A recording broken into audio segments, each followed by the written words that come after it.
বাড়াই সেটা ছেড়ে গরমে পুরো গ্রাম খুঁজে ফেললাম, তা ওই ঢ্যামলা ছেলেকে পেলাম না।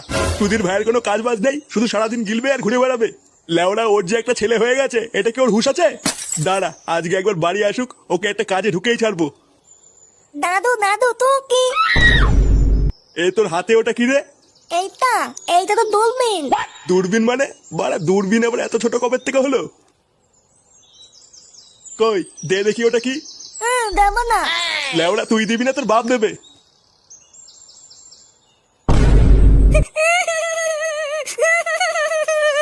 এ কি, এটা তো গাজার কলকে। আরে চুপ কর না গুদমানির বেটা। আমি চুপ করবো না, আমার খেলনা নিয়ে তো তুমি। আরে বাবা, এটা কোনো খেলার জিনিস না, এটা নিতে নেই। আমি জানি না, আমার খেলনা দাও, নাহলে আমি দিদাকে বলে দেবো তুমি আমাকে মারা দেখিয়ে তো। এই কি শুনে পাচ্ছি রে? বলে কিনা দিদাকে গিয়ে বলবে আমি বাড়া দেখিয়েছি। যেমন বাপ তার তেমন ঢ্যামলা চোদা ছেলে।